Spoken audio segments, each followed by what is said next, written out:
आखिर इलेक्ट्रोफिजिक्स का अर्थ है तो क्या है? तो मेरे विद्यार्थियों को आवेशित भी करेगा, चार्ज भी देगा, पोटेंशियल भी देगा। तो कितने संघर्षों का सामना करना पड़ा? ना सिर्फ सीबीएसई के टॉपर मेरे यहाँ से निकले, बिहार बोर्ड के भी टॉपर निकले। सर, वर्तमान में बिहार के शिक्षा स्तर को किस ओर देख रहे हैं आप? अपने आप को कमजोर महसूस करते थे कि अरे बिहारी आ गया। आप फिजिक्स कैसा पढ़ाते हैं? और कहावत है ना, खुद ही को कर बुलंद इतना कि खुदा भी बंदा से पूछे कि बता तेरी रजा क्या है। मैं आलोक सिंह, आप देख रहे हैं बढ़ता भारत न्यूज़। आज मैं पश्चिमी चंपारण के बेतिया शहर में उपस्थित हूँ। भौतिक के फेमस शिक्षक जो किसी नाम का मोहताज नहीं हैं, जिनके बच्चे बिहार नहीं जबकि पूरे भारत में काफ़ी गवर्नमेंट सेक्टर में आईआईटी हो, मेडिकल हो, जेई हो, सभी में क्वालिफाई कर चुके हैं और सर को काफ़ी अवार्ड भी मिल चुका है। तो उन सर का नाम है भरत भूषण सर। नमस्कार, बढ़ता भारत में आपका स्वागत है। नमस्कार आलोक जी, और बढ़ता भारत के दर्शकों को भी नमस्कार। आपके संस्थान का नाम इलेक्ट्रोफिजिक्स है। आखिर इलेक्ट्रोफिजिक्स का अर्थ है तो क्या है, बताइए। देखिए, काफ़ी सोचने के बाद सोच रहे थे शुरुआती दिनों में कि इंस्टीट्यूशन का क्या नाम दिया जाए, क्योंकि सबसे बड़ा चीज़ होता है कि नाम ही उसका मार्गदर्शक होता है। बिल्कुल। तो बहुत सारे नाम विचार मन में आ रहे थे, तो अचानक मेरे मन में ऐसे ही सफ़र के दौरान एक शब्द आया, इलेक्ट्रो। तो इलेक्ट्रो का बहुत ही शाब्दिक अर्थ है विज्ञान के क्षेत्र में, और ये चार्ज से संबंधित है। तो मेरे मन में आया कि ये तो चार्ज ही तो चाहिए विद्यार्थियों को, जो उसको पूरी पोटेंशियल दे और उसको आगे तक ले जाए। तो सफ़र से आने के बाद, बाहर निकला हुआ था बिहार से, उधर से आने के बाद हम बोले कि नहीं, यही परफेक्ट नाम है इलेक्ट्रोफिजिक्स, जो मेरे विद्यार्थियों को आवेशित भी करेगा, चार्ज भी देगा, पोटेंशियल भी देगा। तो इसलिए मैंने इसका नाम इलेक्ट्रोफिजिक्स रखा। आपने अपनी संस्था की शुरुआत बेतिया में किस वर्ष किए और शुरुआत के दिनों में आपको कितने संघर्षों का सामना करना पड़ा?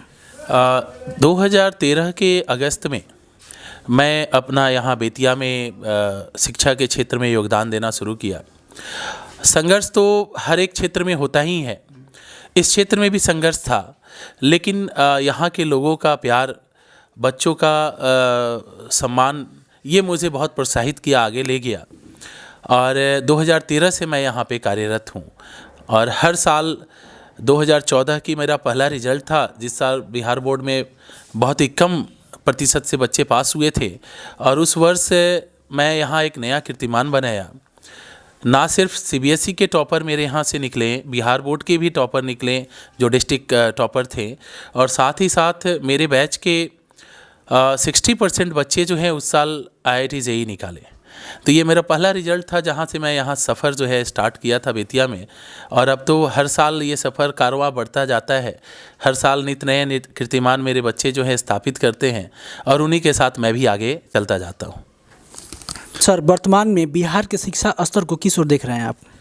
देखिए, अभी की शिक्षा व्यवस्था जो है थोड़ी सी निराशाजनक तो है, लेकिन हर क्षेत्र में उतार चढ़ाव होती रहती है। सरकार की दृढ़ मानसिकता जो है इसको भी आगे ले जाएगी, और हम लोग हमेशा जो है आशावादी होते हैं, और हम लोग यही आशा रखते हैं कि नहीं, इस क्षेत्र में भी सुधार होगा, और सुधार की आवश्यकता भी है, ताकि ये बिहार, पहले बाहर जब दूसरे राज्यों में बिहार के बच्चे जाते थे, तो दूसरे राज्यों के जो बच्चे होते थे वो थोड़ा सा डरा हुआ या अपने आप को कमज़ोर महसूस करते थे कि अरे बिहारी आ गया। जी। तो हम लोगों के लिए गर्व की बात थी कि बिहारी कहलाना। और लेकिन आज जो है, आज कहीं ना कहीं शिक्षा स्तर में कोई कमियां हो गई हैं, जिसके वजह से आज वो क्षण जो है विलुप्त होता हुआ नज़र आता है। सर, यदि आप लोग प्राइवेट ट्यूटर नहीं रहते तो आज की डेट में बिहार की शिक्षा स्तर मेरे अकॉर्डिंग एक उतनी अच्छी नहीं होती जितने आप लोग देते हैं। देखिए, ये जो प्राइवेट शिक्षा संस्थान है, ये कहीं ना कहीं एक तरह से सरकारी व्यवस्था को सुदृढ़ करने का काम करता है। सरकारी शिक्षक में कोई कमी नहीं है, गुणवत्ता वाले होते हैं, ऐसा हम नहीं कह सकते हैं कि उनके पास गुणवत्ता की अभाव है। काफ़ी अच्छे और परिपूर्ण शिक्षक हैं, लेकिन कहीं ना कहीं सरकारी उदासीनता के कारण ऐसी चीज़ें उत्पन्न हो जाती हैं कि समाज में ऐसे लोग विचार करने लगते हैं कि नहीं, सरकारी चीज़ अच्छे नहीं है। आखिर में सरकारी चीज़ अगर अच्छा नहीं है तो फिर हम सरकार की तरफ क्यों देखते हैं? जी जी।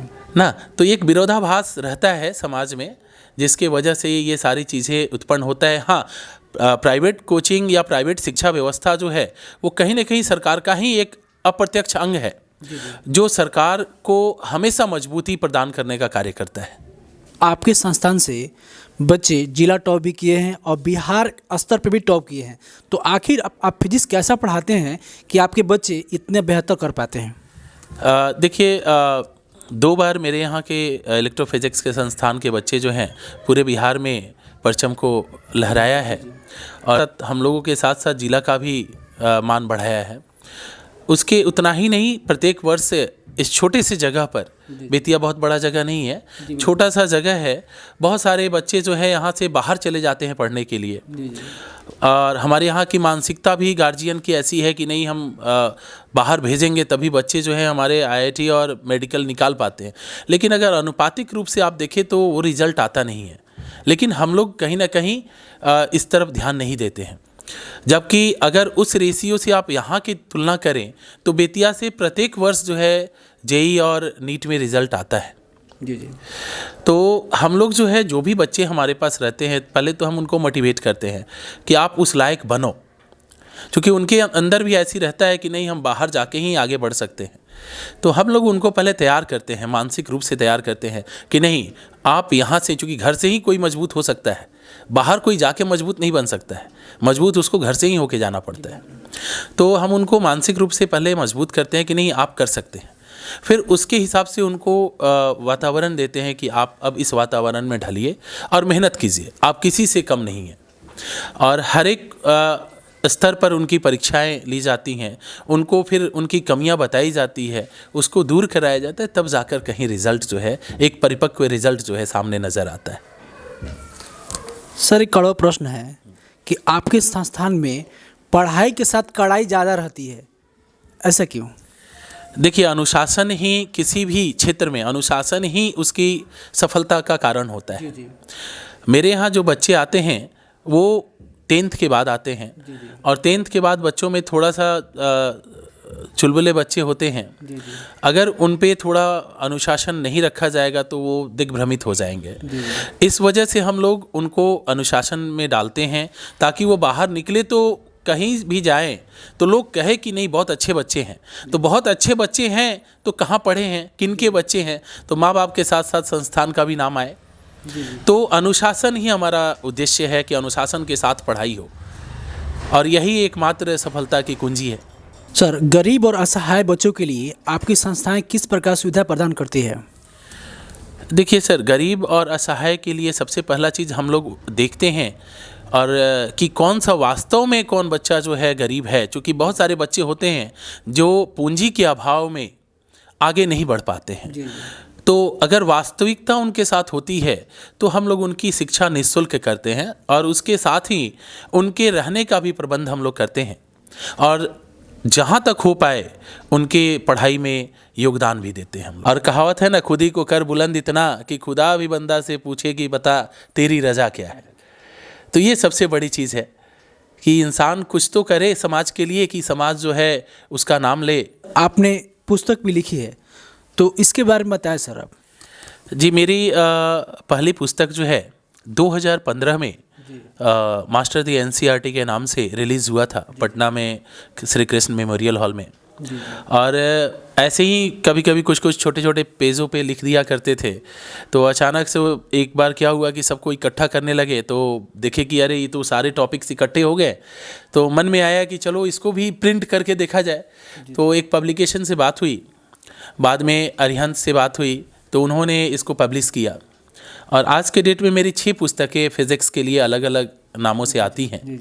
बड़ी तसल्ली होता है कि जब बच्चों का और रिस्पांस मिलता है उस पर, और पब्लिकेशन का रिस्पांस मिलता है, बहुत अच्छी रिस्पांस मिलती है, तो तसल्ली होता है कि नहीं, हमने शायद अच्छा लिखा है। और उससे अगली बुक के भी एनर्जी मिलता है, हमें ऊर्जा मिलता है कि नहीं, अगला बुक भी हम लिखें। जो एक बुक मेरी अभी आने वाली है, अप्रैल में पब्लिश होने वाली है।